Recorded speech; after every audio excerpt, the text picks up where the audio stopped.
né?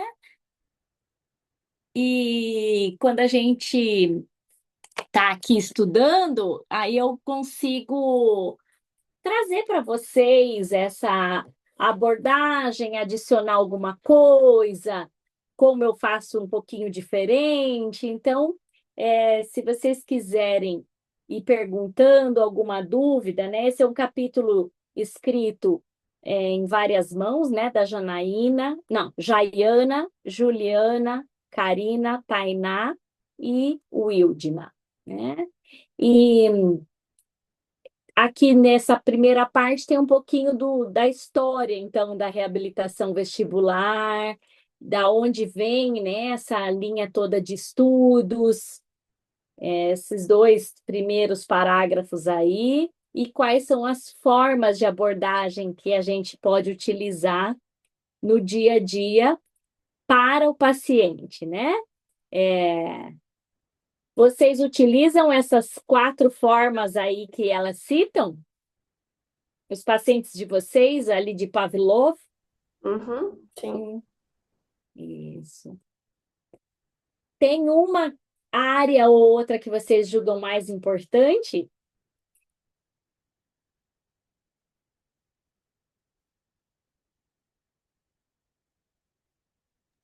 O aconselhamento ao paciente e a orientação fundamental.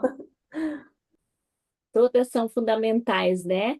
E às vezes essa a gente, principalmente, eu vou puxar a sardinha aqui para o meu lado, principalmente essa eu tenho pego muito no, nas orientações, nas mentorias que eu faço, a importância disso, porque os nossos pacientes estão fartos de terapeutas técnicos, né? Então a gente passa por uma leva aí de profissionais de saúde que perguntam o nome e vai escrevendo que remédio que precisa.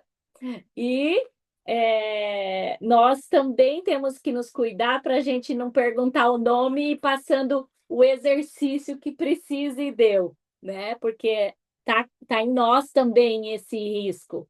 Pode falar, Lucas. Isso é algo que eu tenho notado bastante no dia a dia. Por exemplo, é, eu não tenho tanta história ainda, né, na área e tal. Eu comecei há pouco tempo, mas uma coisa que eu comecei a fazer e que eu já vejo resultados quase que VPPB, né, ali ao vivo, é o seguinte: quando eu paro a avaliação, eu faço toda a avaliação inicial, tranquilo. Só que quando eu paro, afasto o laptop da frente do paciente, entendeu? Olho nos olhos dele e digo: eu preciso de você. Eu preciso que você entenda que o tratamento é 50 ou 50. Se você não fizer a sua parte, você vai estar vindo aqui gastando o seu tempo, gastando o seu dinheiro, e tudo que eu estou falando aqui não vai servir de nada. Quando ele entende isso, mas é bonito, chega, é coisa bonita de ver. Vou citar um É, exemplo. Eu estou atendendo uma paciente que ela tem hipofunção vestibular, é fumante, ainda tem síndrome vasovagal. Então, assim, é um combo bem, bem legal. E aí eu conversei com ela, expliquei tudo direitinho. Mas ela pegou isso, ela precisou entender e ela entende, e ela virou a chave no dia a dia. Tanto que ela tá fazendo exercício em casa já com o marido já. O marido tá ajudando ela a fazer exercício e tudo mais, e ela tá assim, outra pessoa. sim. Melhorou o humor, melhorou o equilíbrio em si dela estático, melhorou o equilíbrio dinâmico, melhorou até a parte do RVO, do RVE. Então a gente vê que é totalmente diferente. Não adianta nada você fazer um tratamento em que o paciente ele não consiga compreender isso, que ele precisa tomar uma decisão de querer mudar. Se não tomar, não rola. É muito difícil. Uhum, é. E é essa mudança de chave que faz com que ele esteja inteiro no tratamento, né? E isso é para todas as áreas, gente, porque nós temos que ter um olhar descentralizado do terapeuta e centralizado no paciente. É algo que está bem descrito aí na literatura, mas que a gente talvez não entendesse bem o que seria isso, né? Então, eu achei muito interessante aqui elas trazerem nesse início, né, que os exercícios são, sim, um pilar muito importante da reabilitação, mas ela é a principal, por ser a principal abordagem não farmacológica e é uma abordagem de tomada de consciência, né? Como o Lucas explicou aí do paciente dele. Olhar para esse paciente e falar assim: eu sei o que eu tenho que fazer, mas você tem que fazer o que eu te prescrever. E aí, quando eu prescrevo algo que ele de fato precisa, e ele entende a importância de fazer aquilo, não é aquele papelzinho com 15 exercícios, ou aquele encarte que você tira de alguns manuaizinhos que vinham, às vezes, de representante farmacêutico, tinha uns papeizinhos assim com 10 exercícios, 20, ou você tem no teu computador lá, imprime, deixa uma cartilha de 20 exercícios ali, aí você só pega a folha e dá para o paciente. Se foi esse tempo, não é mais isso, né? Foi necessário ser assim? Foi, mas hoje não é mais assim, né? Só tenho, aliás, um complemento, que nem ela fala aqui embaixo, acho que isso, ali embaixo ela fala, é, que a terapia personalizada para cada paciente foi nada mais do que a gente acabou de falar, que ela falou ali embaixo, exatamente. Uhum, E só um adendo aqui, que eu sei que a Dani já conversa muito comigo, em particular também. Lá, eu sou de Portugal, né? Lá em Portugal ainda se mantém muito protocolo, tipo assim, para todos igual. E isso precisa ser quebrado. Eu sei que no Brasil tá se mudando de uns anos para cá, graças a Deus, a visão no paciente e não mais na doença, né? Mas Portugal ainda, o fisioterapeuta, ele é muito aquele técnico que usa aquela coisa engessada, e infelizmente foi o que me fez sair de lá, porque infelizmente eu tinha uma visão diferente, ou felizmente eu tinha uma visão diferente. felizmente, com certeza. Que legal, Paula. Bom, e quais são os princípios? O que está por trás desses exercícios, né? Se eu não sei o que o paciente mais precisa, como é que eu vou saber dentro de um rol de 500 exercícios qual é o melhor para ele, né? Então, nos cursos eu viro e mexe falo disso.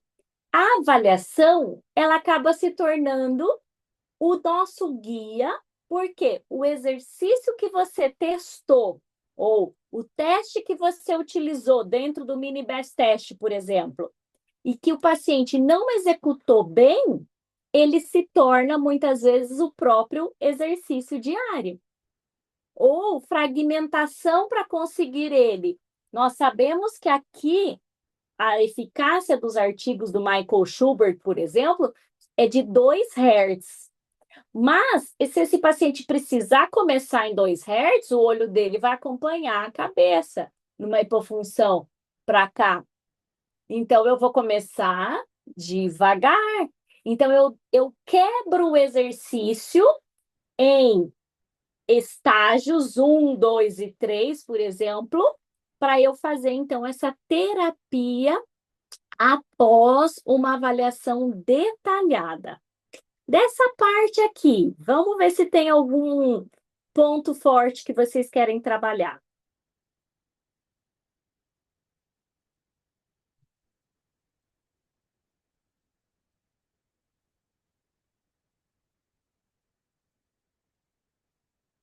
Eu vou falar, então, do que eu amo explicar.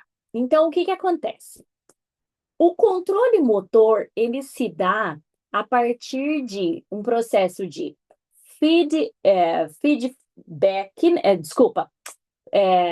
feed forward, execução e feedback. E aí, o reprocessamento para recomeçar. Então, é muito importante que esse paciente faça corretamente, mesmo que devagar.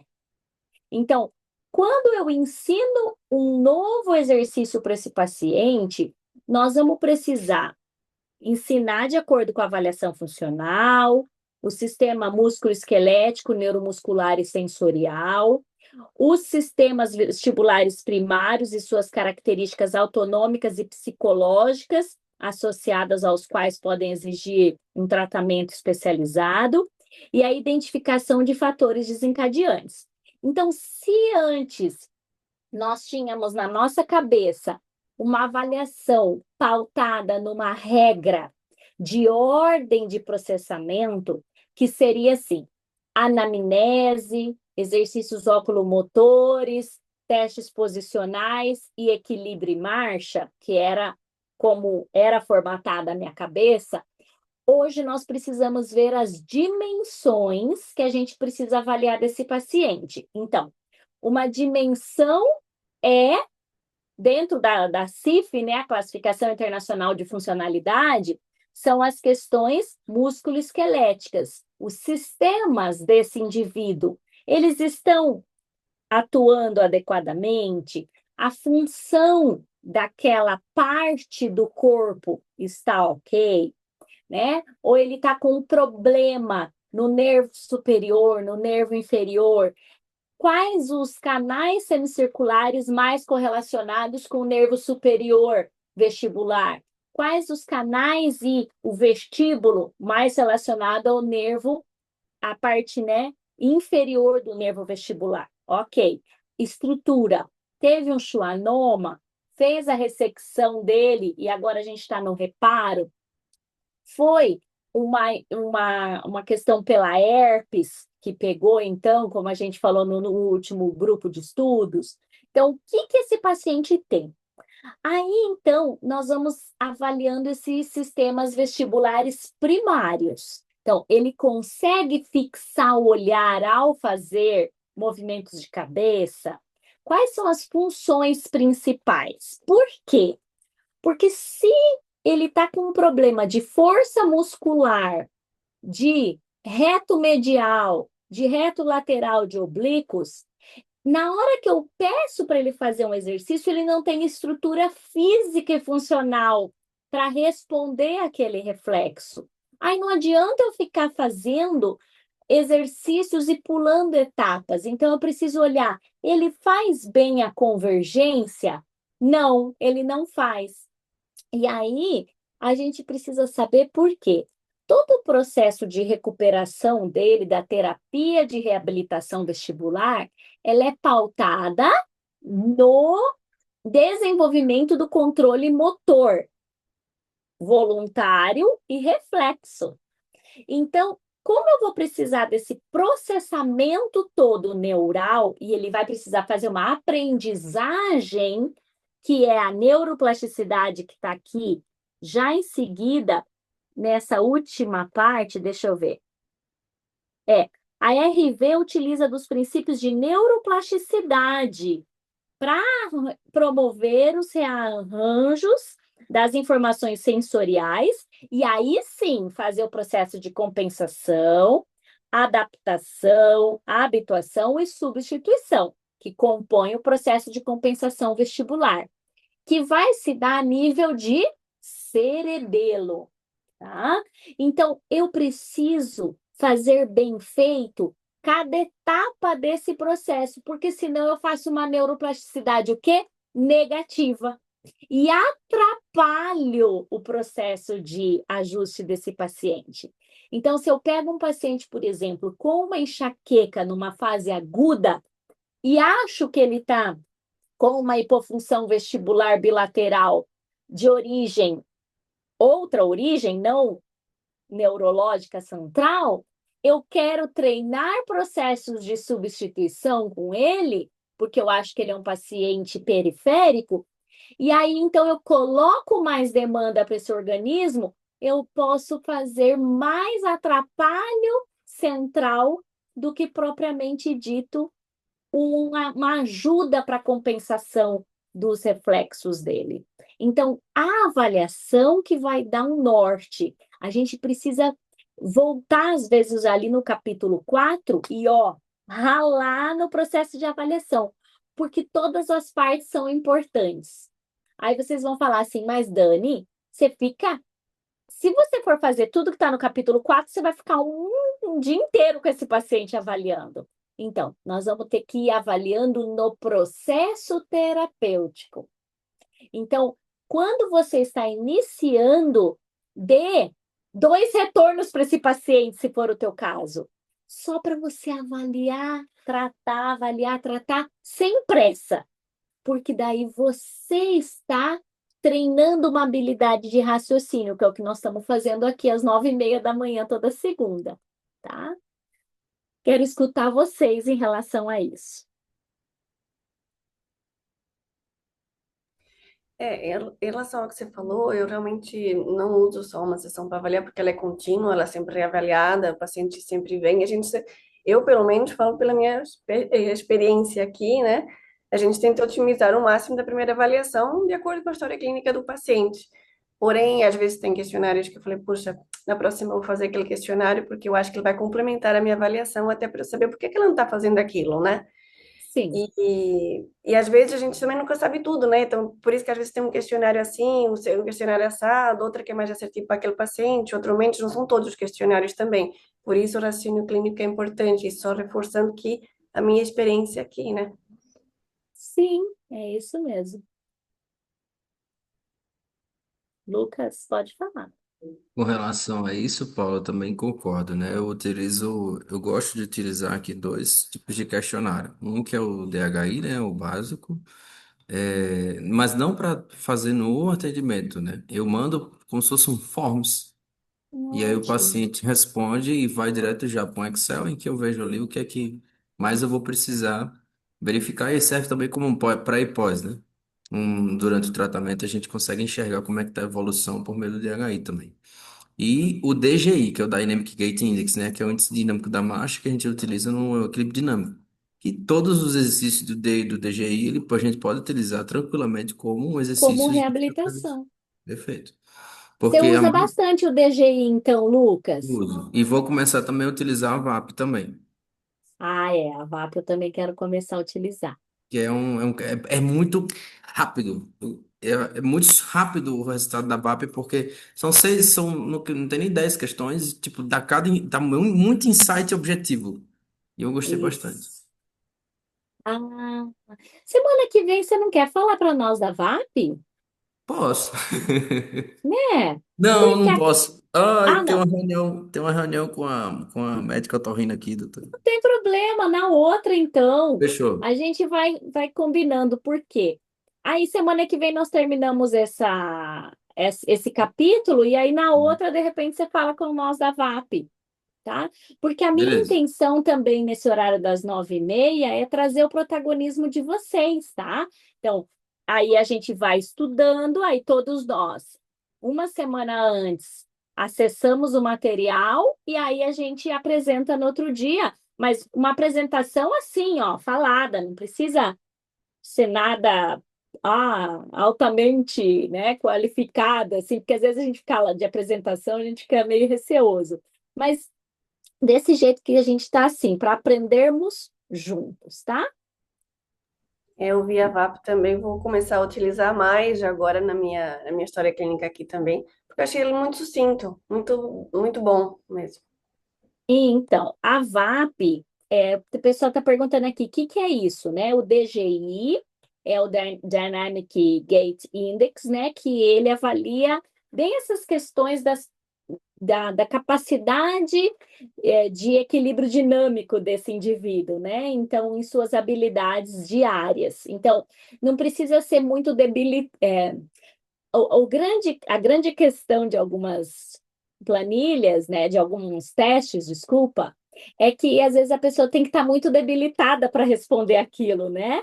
E muitos dos nossos pacientes, eles estão ativos, só que eles têm a sensação de tontura, vertigem. Então, às vezes, na hora de selecionar uma escala, por exemplo, se eu utilizar uma escala de AVD de Bartel, ela não se enquadra, porque não é aquele paciente altamente dependente. E tanto o DGI quanto a VAP, que é a capacidade do indivíduo de suas atividades e participação na vida diária, né? Então, o quanto que sentir tontura interfere. E o pessoal da Universidade Federal do Rio Grande do Norte, né, fizeram a validação da VAP em português. E aí nós só tinha a validação em português de Portugal, se eu não me engano. É isso, né, Lucas e Paula? E aí agora ela está validada para o português do Brasil. E aí fizeram um baita de um estudo para verificar o índice de confiabilidade, de aplicabilidade dela. E aí a gente disponibiliza em seguida para vocês ali no grupo, tá? No grupo de cursos mesmo, que eu acho que a maioria está lá. É isso, né, que você perguntou aqui, deixa eu ver. Só um adendo, professora, que seria interessante falar com relação assim, a minha prática clínica, vamos dizer assim. Eu gosto de utilizar quatro instrumentos. Isso aí pode ajudar até os colegas da área. Quatro instrumentos. Dois instrumentos teóricos, vamos dizer, que eu não precise fazer o movimento, e dois instrumentos dinâmicos para avaliação mesmo do dia a dia. Os teóricos é o DHI, né, que é o que a gente conhece, e o esse Sim. segundo que eu vou começar a utilizar, que é o Quem está AVAL. começando agora, o DHI, é o Dizziness Handicap Inventory, que tem Isso. 25 Perguntas.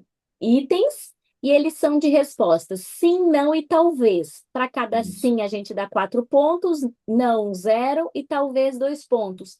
Quanto mais perto do 100, pior é a qualidade de vida desse paciente com a vertigem.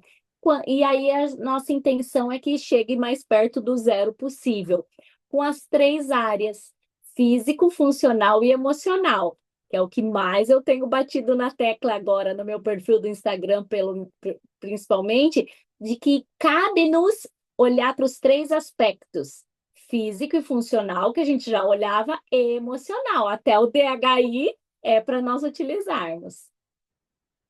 E aí, então, desculpa, Exatamente. Lucas. E os outros dois que eu gosto de avaliar no dia a dia mesmo é o DGI, que é um instrumento, como a professora falou, que ele tem oito etapas, né? E ele simula atividades do dia a dia. Então, por exemplo, a pessoa anda por cima de objetos, ultrapassando objetos, subindo escada, desviando de objetos também, andando com movimento cefálico horizontal, com movimento cefálico vertical, né? Então, isso tudo dinamicamente, não estaticamente. E isso é bom porque a gente consegue enxergar como que o paciente ele anda no dia a dia. Por exemplo, é um ótimo instrumento para você ver se o paciente desvia. Então, o paciente que desvia não tem como negar. Se ele não sabe naquele dia, ele diz, realmente eu desvio, porque não tem como, ele começa a desviar, é natural do exercício, né? E, e o outro que eu também vou começar a utilizar, vou começar a VAP e esse outro que é o QSM, que é o quociente de sensibilidade ao movimento, que também é outro instrumento Nossa. muito bom para Uhum. utilização. É. O QSM é muito bom para quem tem, por exemplo, hipersensibilidade ao movimento de abaixar, de levantar da Exatamente. cama. Isso. Eu comecei a utilizar ele lá em 2012, depois ele acabou se tornando exercício para mim, Virou prática já. e aí ele é muito bom porque ele dá uma graduação do quão sensível é para esse indivíduo. Tá dando eco para vocês que eu mudei o volume aqui? Não? Tá ótimo. Tá bom. Muito bem. Sobre os 3 tipos de exercício para compensação. Vocês já devem ter escutado falar, talvez tenha alguns aqui iniciando também. Adaptação, a gente fala, com substituição e habituação, tá? Então, a reabilitação vestibular, ela vai utilizar para compensação esses mecanismos, esses 3 mecanismos, tá? Quando eu preciso desenvolver algo, quando eu preciso deixar menos sensível, ou quando eu preciso utilizar de outros componentes para um movimento que não acontecerá mais por ordem vestibular. Então, eu preciso otimizar outros reflexos visuais e somatosensoriais, tá? Então, a primeira parte aqui na página 114 vai explicar o que é adaptação, tá? Quem quer explicar aí para nós?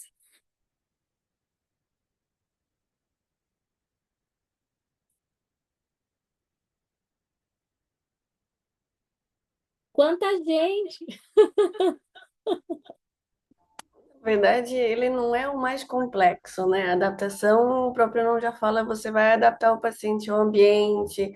Ele sei lá, vamos imaginar um caso clínico aqui de um paciente que ele sentia tontura ao andar no parque, por exemplo, né? Então é uma área que você vai trabalhar a adaptação, adaptar o paciente à queixa funcional dele de voltar a andar no parque, porque ele sentia a tontura dele. Então, você vai dessensibilizar o paciente com ambientes diferentes dentro do consultório, que eu creio que seja isso pelo que eu trabalho, né? Eu acho que é isso. Uhum. E essa capacidade, o ponto-chave é o reflexo vestíbulo ocular, né? Por quê? Porque quando eu movimento a cabeça para um lado, ou eu faço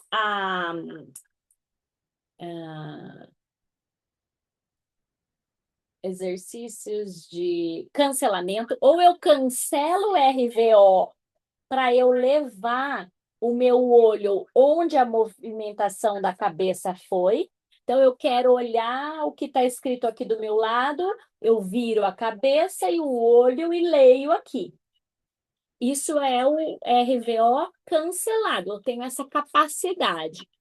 Mas eu também posso virar a cabeça e continuar lendo aqui, ó. Segundo Garcia, Borges e Benzinho, adaptação significa o ajuste de um sistema sensorial no meio ambiente. Os exercícios são baseados, então, na categoria, eu posso ler caminhando. Então, eu fixo o meu olhar num ponto, mantenho a integridade de movimento, sem movimento nenhum, mantenho foco e posso estar mexendo a cabeça, tanto para cima e para baixo, quanto para os lados, né? Em angulações diferentes, né? Em oblíquos, mas o olho está fixado. E é para adaptar, isso não pode ser algo que não bata a velocidade do movimento de cabeça e olho. Quando esse ganho dá errado, eu tenho um borramento visual. E aí o cérebro fala assim: nossa, está acontecendo alguma coisa. E o paciente refere como tontura, né? Visual ou vertigem, ele não fixa bem a imagem. Tá? E aí dá esse bug aí na cabeça dele. Certo? A primeira coisa que foi feito foi, então, colocar movimentos dos olhos sem movimentar a cabeça. Aí, por que que caiu por terra esses exercícios de Calton e Cooksey hoje? Porque se investigou e identificou que sem o movimento de deslizamento da retina, não é exatamente o processo de adaptação vestibular, entendeu? Porque ele não recruta do cerebelo a neuroplasticidade para a imagem ficar grudada na retina, vamos dizer assim, sem nenhum deslizamento. Então, o segredo está no deslizamento da imagem que provoca um borramento, e aí o cerebelo fala assim: meu Deus, eu preciso que esse vestíbulo melhore, e ele manda melhorar o RVO para fixar a imagem na retina e ela não deslizar. Por isso que gradualmente nós vamos trabalhando na progressão dos exercícios de adaptação, tá? Pode falar, Lucas. Prof, uma dúvida. A senhora falou agora da questão do deslizamento. O quanto que influencia um paciente que tem um déficit de convergência nessa situação? Porque, por exemplo, se a gente pegar uma situação básica em que o paciente não tenha déficit de convergência, eu consigo compreender. No caso, se eu tenho perdão, eu consigo compreender se o paciente não tiver o déficit de convergência. Agora, se ele tiver o déficit de convergência, esse déficit ele pode ser por causa motora ou pode ser por causa dessa dificuldade do cerebelo de ajustar o olhar Então, pelo RVO. na hora, é como se o órgão efetor não está tão bem. Então, eu preciso, juntamente com os dois, otimizar o órgão efetor, que no caso de caminhar com, ou levantar de uma cadeira, seria quadríceps e glúteos fortes, vamos dizer assim, ilho psoas, levantar e sentar. Para fazer a habilidade de fixar a imagem na retina, eu preciso melhorar também a força muscular do olho que não faz bem a convergência, ou que fica em convergência, não faz a divergência. Eles andam juntos, tá, Lucas? Só que tem uma coisa assim, quando é uma convergência, por exemplo, um estrabismo congênito, alguma coisa, o organismo ele dá um jeito de dar uma suprimida em uma das visões. E ele então melhora o desempenho do olho bom e suprime corticalmente do olho estrábico. Aí esse reflexo para um dos lados ele vai ter um limite, porque o campo visual não vai ser mais esse, por exemplo, o meu campo visual é aqui, ó. Se eu tenho um estrabismo desse olho, o meu campo visual fica até aqui. Então, na hora de fazer, geralmente esse paciente ele já faz isso aqui, ó, ele já trabalha dentro desse campo. Aí você vai ter que trabalhar junto com a equipe para prescrever ou não uma cirurgia de correção, e daí é outros 500. Mas, em geral, a gente desenvolve as duas habilidades. Ele tem um campo de visão adaptado, não é isso? Tem adaptar. Por isso ele vai mudar até a postura. Ele vai ficar com o tronco mais rodado ou a cabeça. Você fala assim, alinha. Ele fala, tá, eu tô alinhado. Aí você fala, não, mas aqui que é o meio. Não, assim eu tô torto, assim eu tô alinhado. Eu tenho alguns pacientes com nistagmo congênito também, né, fisiológico. Aí faz isso aqui, ó, porque ele precisa centralizar com a linha do horizonte. Então, isso aqui é o normal para ele fixar a imagem e não ter deslizamento da retina. Então, é um processo gradual, como um alinhamento de uma escoliose, é um processo de reeducação ali da postura em geral, né? Que muitas vezes ele fica com esse padrão de tronco, de cabeça, assim, ele é o padrão dele, né? E aí a gente vai tentando aos pouquinhos. Então, isso que é a parte de deslizamento retiniano. Eu gosto sempre de explicar, porque para mim fez muito sentido quando eu entendi isso. Não sei se já era um conhecimento de vocês. Não, prof, inclusive, se a senhora tiver algum material basicão mesmo, assim, não precisa, se puder botar no grupo, eu gostaria de dar uma olhada, é legal, achei bem legal. Tá, eu vou lembrar, eu tenho sim. Vou lembrar, vou anotar aqui, Lucas. Aquele livro que eu sugeri lá no nosso grupo, ele é um livro, quando eu fiz já primeiro curso pela Faculdade Pirar de Educação Vestibular, aquele professor que a Dani eu já conversei com você, não foi? Ele sugeriu aquele livro. Essa paciente, se não me falha a memória, ela tem um problema nos dois vestíbulos. Os dois vestibulares, o direito e o esquerdo não funcionam, e eles estavam fazendo um teste que tem vários pesquisadores no livro que fizeram com eletrodos na língua para tentar manter o equilíbrio dela, então é legal também ler. Olha só que interessante. Que é um processo de substituição, né? Exatamente, que é isso que eu ia falar. Se aquele livro lá era um processo de substituição que eu quase tinha certeza Substituição. disso. E isso, que aí ele vai. É igual o cego. Ele vai precisar de outros sensores mais desenvolvidos. E ali, através dessa vibração, provavelmente, de laringe, de tudo, vai dar informações para ele. Ou até mesmo talvez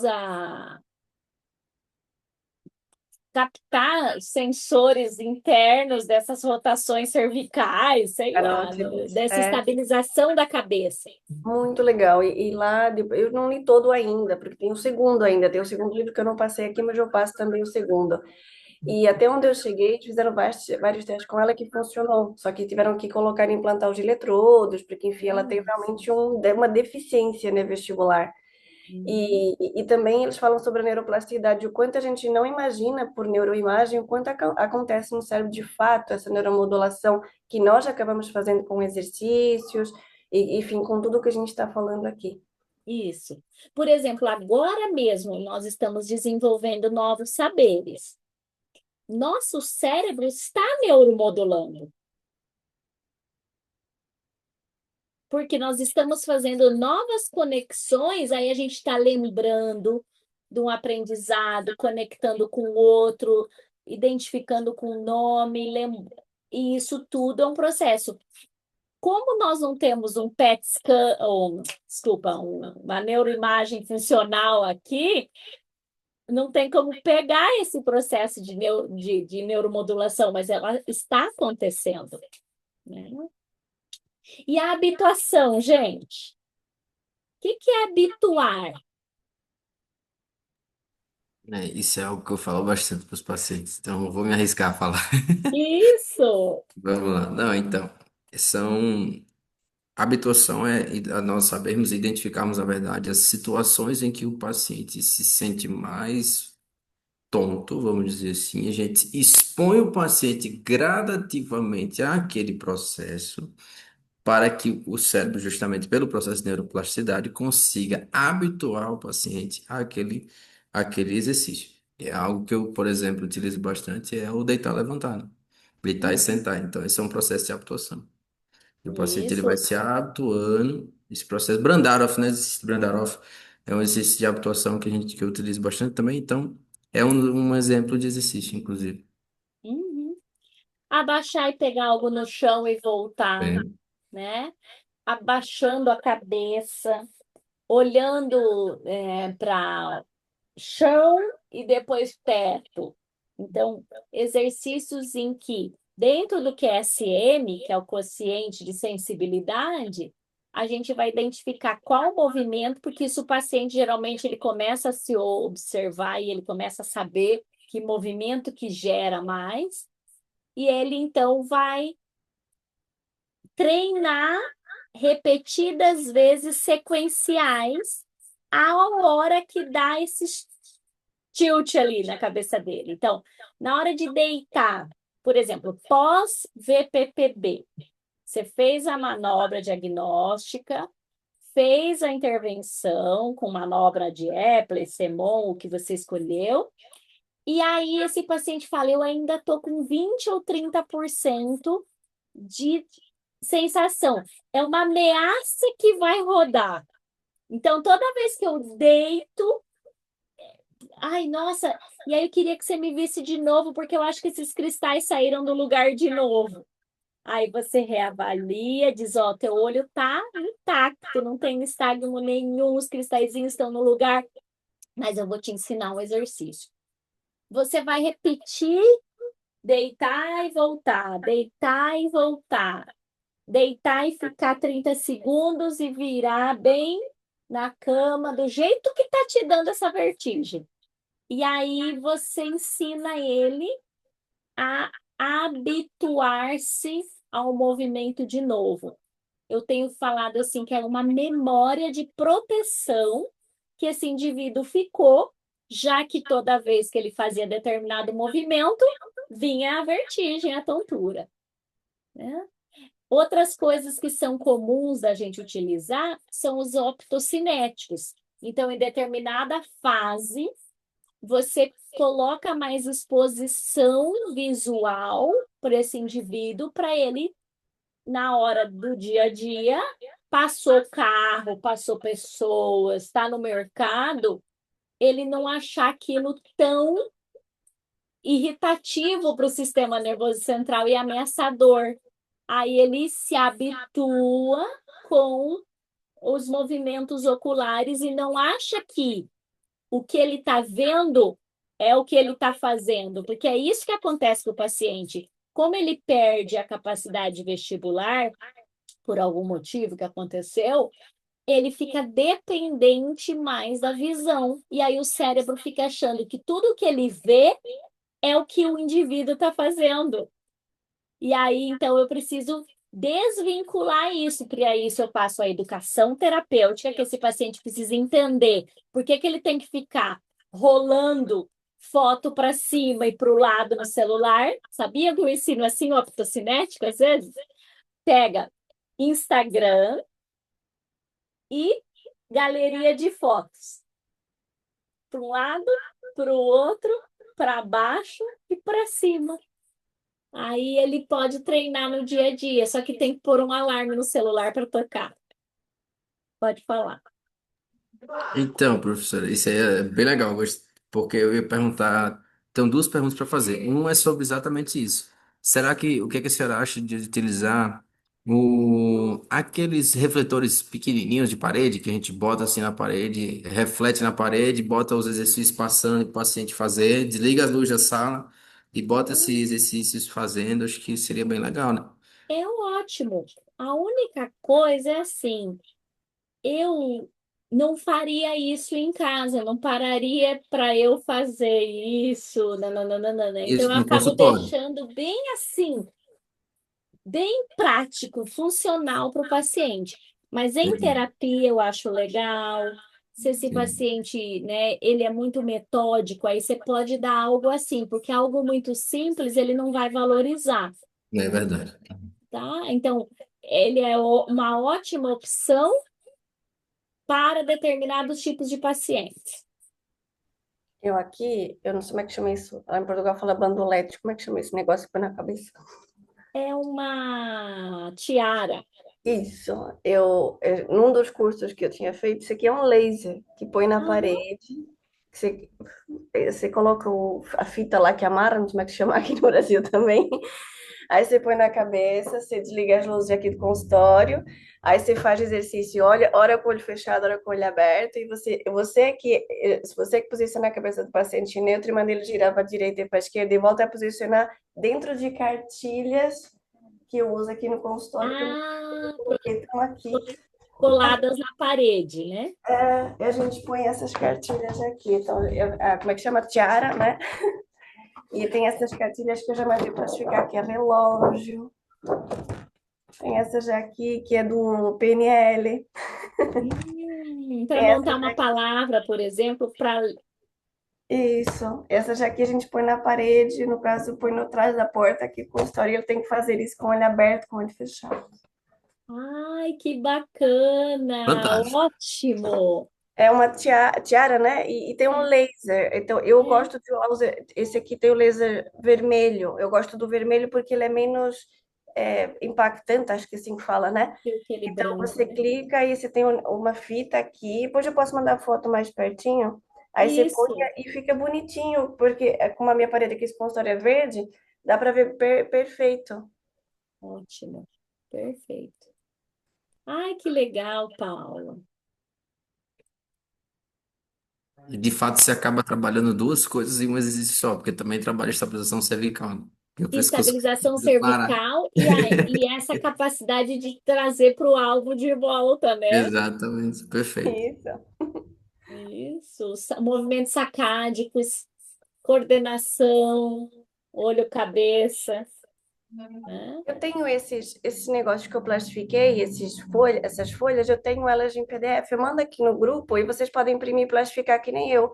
Porque plastificando, Nossa, no início, perfeito, no Paula. início eu não plastificava. Aí tem um teste também, que eu esqueci o teste, mas eu também mando um teste, que tem um teste com não sei como que fala em português, que é sabe aquele jogo de dardo, não sei como é que se chama? Um Que você alvo. isso. Então, tem um que a gente faz, é um teste comprovado cientificamente que você tem que ficar 90 centímetros. Eu faço com o paciente aqui também sentado, antes de fazer esses exercícios cervicais de vestibular. E a gente vê o quanto ele tem de referência de propriocepção. Então, hora com o olho aberto, hora com o olho fechado. E aquilo é validado cientificamente. Eu não lembro o nome do teste, mas eu também uso, que é essa coisa, esse alvo aí. Olha que bacana. Perfeito. Vai ser de muito bom uso aí para nós. E aí, então, os exercícios de substituição, que eu esqueci o que que é. Quem pode me ajudar? É quando o paciente tem, por exemplo, uma lesão, que nem eu falei do livro, né? Essa senhora, no caso, tinha uma lesão vestibular bilateral, mas pode ser unilateral. E você tem que fazer uma substituição, acaba tendo uma neuroplasticidade do tronco encefálico ali, por substituição, adaptação de ali os sistemas integrativos para readaptar aquele paciente novamente.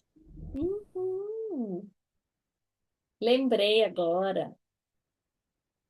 Então, vejam aí os itens 1, 2 e 3, tá? Então, são N possibilidades. Eu que sou da neurofuncional, eu, meu Deus, é intuitivo, né? Então, ó, melhorar a visão e a propriocepção para compensar a disfunção vestibular. Então, por exemplo, com esses recursos que a Paula estava mostrando também, eu vou melhorar com o optocinético também, tá?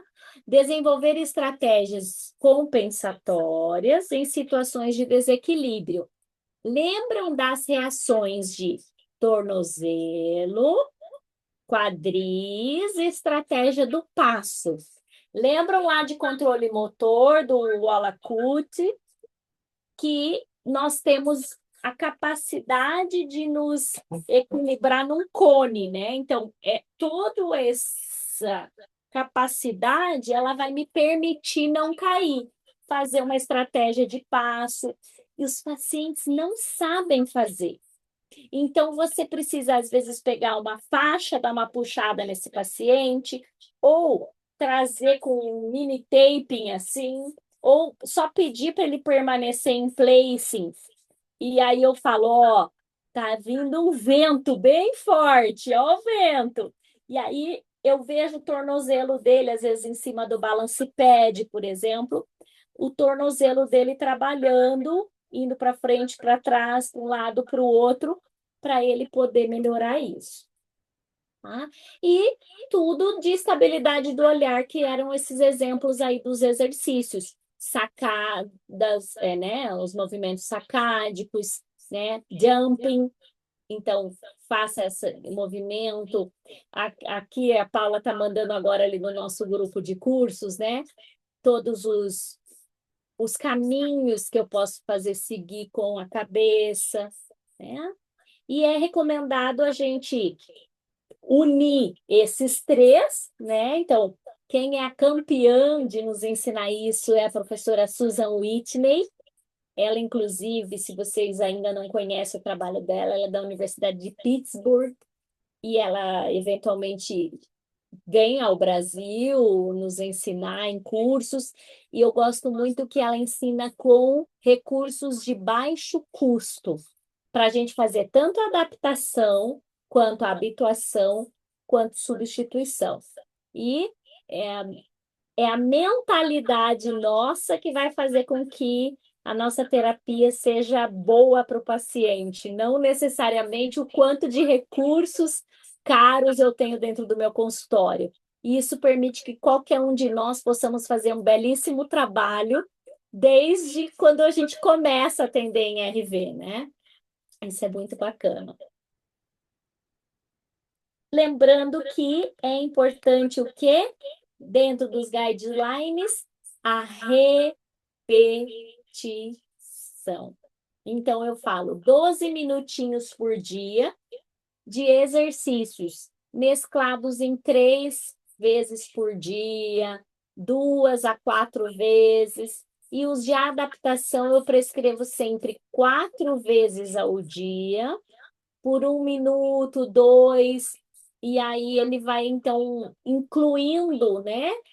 Você vai incluindo semanalmente, progredindo, e quando esse exercício está muito fácil, você substitui ele por outro, mas que ele continue fazendo essa quantidade de tempo aí por dia para conseguir, né, de fato, otimizar aí a função dele de equilíbrio corporal e balance.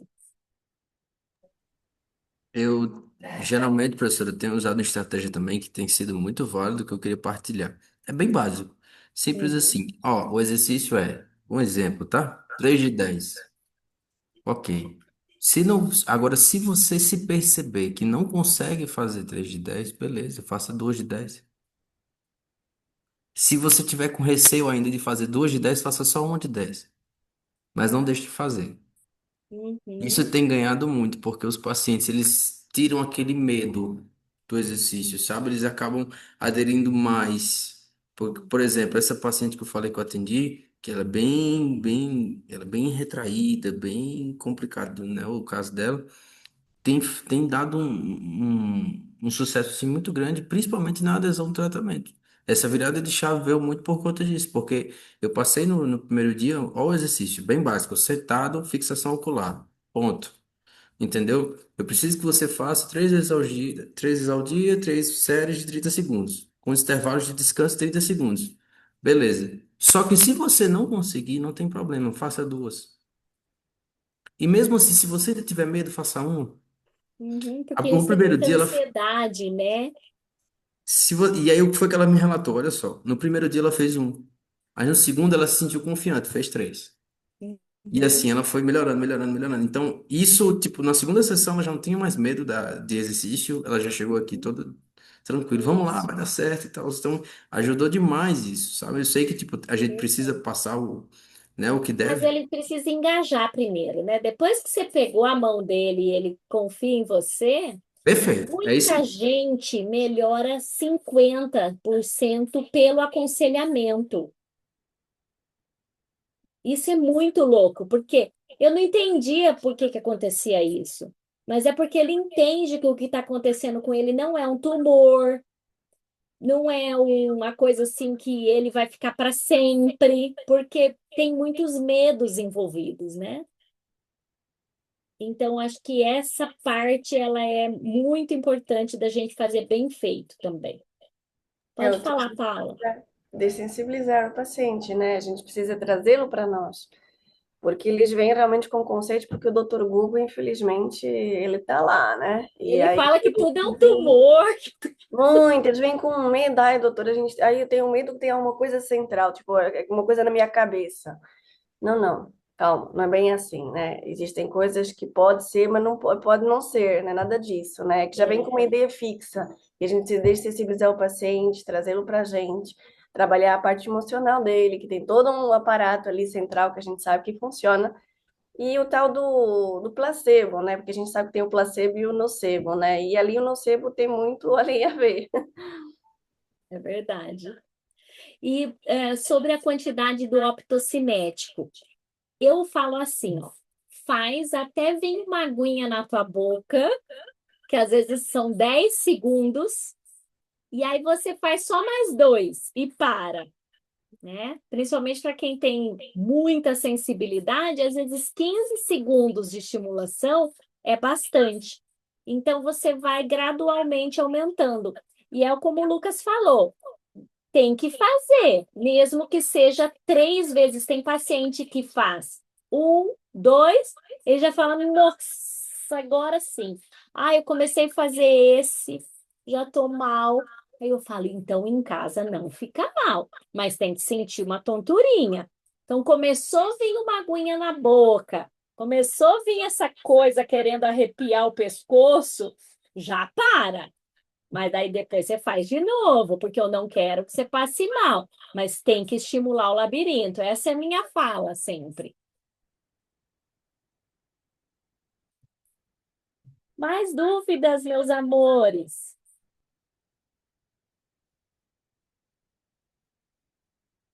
Uma neurite vestibular, a gente trabalha a adaptação e a habituação, né? A gente trabalha esses dois, porque a menos que um dos sistemas vestibulares já parou de funcionar totalmente, que não é o caso, né?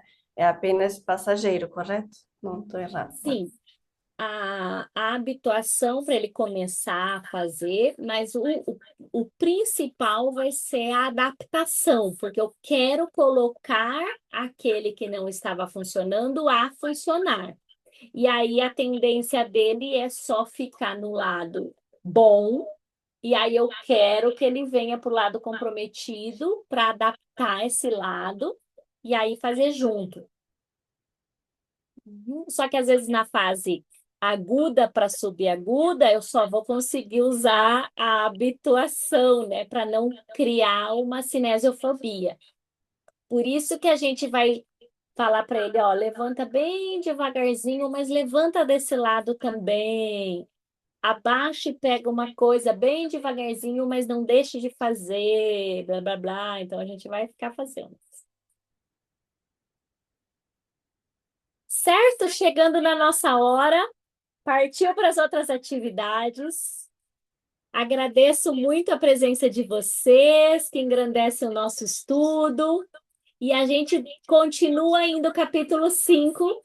Quem não estudou, estuda para eu escutar vocês. Certo? Ai, obrigada a vocês por estarem aqui. Valeu, prof. Tchau, pessoal. Bom dia. Boa tarde, Tá. Portugal.